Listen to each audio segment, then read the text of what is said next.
प्लासी की लड़ाई में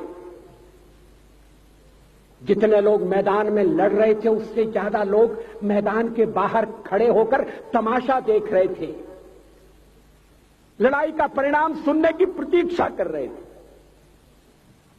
देश के भाग्य का निर्णय होने जा रहा था, मगर उस निर्णय में सारा देश शामिल नहीं था।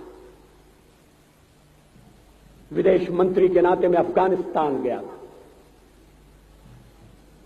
आपको सुनकर ताज्जुब होगा, अफगानिस्तान के अपने मेजबानों से मैंने कहा मैं गजनी जाना चाहता हूं, गजनी।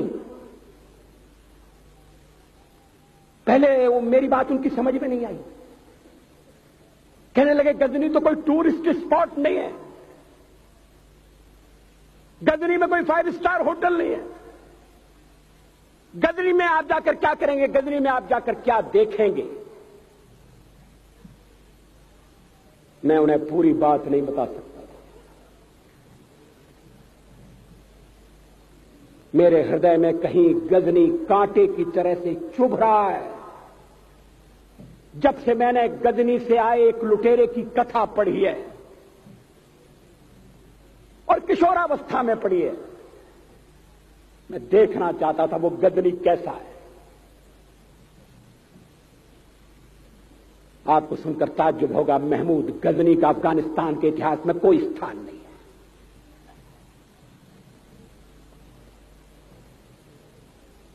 गजनी छोटी सी जगह है, छोटा सा गांव है। कल्पना करिए, सैकड़ों साल पहले वहां धूल उड़ती थी, झोपड़ियां थी, मगर एक लुटेरा लुटेरों को इकट्ठा करता हुआ सोने की चिड़िया को लूटने के लिए चला आया। आपस की फूट से जो राजा है वो लड़ेगा, जो क्षत्रिय है वो लड़ेगा। हमने समाज के बहुत बड़े वर्ग को लड़ने के अधिकार से वंचित कर दिया। हमने उन्हें हथियार नहीं उठाने दिए। मार्शल नॉन मार्शल के आधार पर हमने समाज को बांट दिया। वो लुटेरा सोमनाथ के मंदिर तक चला गया। पुजारी देखते रहे। मंदिर की पूजा भक्तों को करना पड़ती है। मंदिर तो एक प्रेरणा का केंद्र है। मैं देशपांडे जी की तरह से नास्तिक नहीं हूं, मगर उनकी नास्तिकता में भी जो आस्तिकता है मैं उसका आदर करता हूं, उसका सम्मान करता हूं। वो जिस आत्मविश्वास से नास्तिक होने की बात कहते हैं, तो मैं उनसे कहना चाहता हूं वो सचमुच में नास्तिक नहीं है। जिसकी आस्तिकता है, जिसका विश्वास है, वो नास्तिक कैसे हो सकता है? विश्वास किसमें है ये बड़ी बात नहीं है, विश्वास है या नहीं। हमने समाज के बहुत से बड़े वर्ग को विश्वासहीन बना दिया।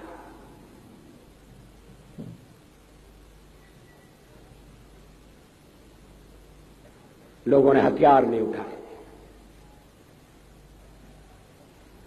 वेद पढ़ने के दरवाजे बंद कर दिए।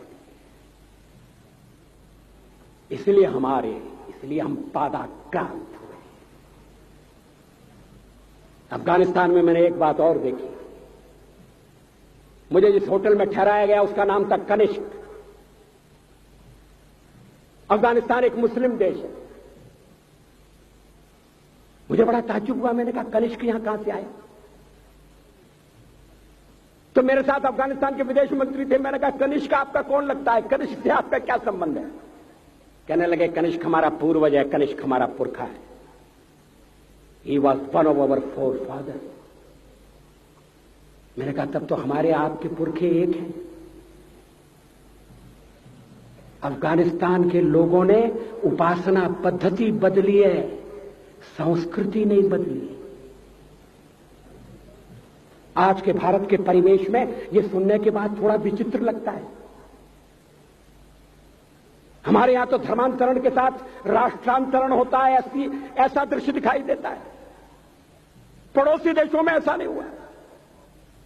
अभी राम जन्मभूमि का मामला चल रहा है।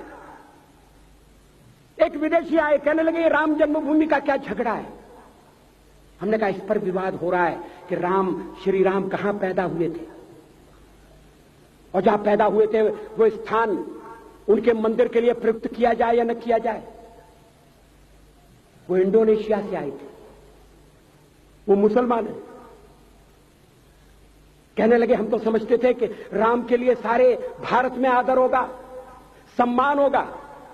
हमने कहा ये आपने कैसे समझा। कहने लगे आप तो इंडोनेशिया आ चुके हैं, इंडोनेशिया में बहुत से लोगों ने इस्लाम स्वीकार कर लिया, मगर श्री राम को विस्मृत नहीं किया, श्री राम को भुलाया नहीं। इंडोनेशिया के बाली द्वीप में 1 महीने रामायण की लीला होती है। मैं उस समारोह में जा चुका हूं। उस समय भी विदेश मंत्री मेरे पास बैठे थे। मैंने कहा ये रामायण ये क्या हो रहा है। मैंने कहा एक्सीलेंसी ये मंच पर क्या हो रहा है। कहने लगे एक्सीलेंसी आपको पता होना चाहिए। हमने कहा मुझे तो पता है मगर मैं जानना चाहता हूं।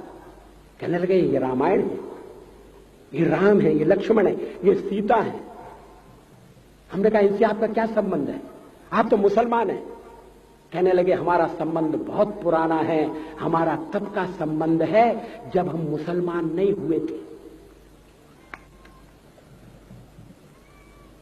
थाईलैंड की राजधानी अयोध्या कही जाती है। थाईलैंड के राजा को आज भी राम कहा जाता है। सावरकर जी ने हिंदू राष्ट्र की बात की, हिम्मत के साथ। बुनियादी तौर पर भारत हिंदू राष्ट्र है,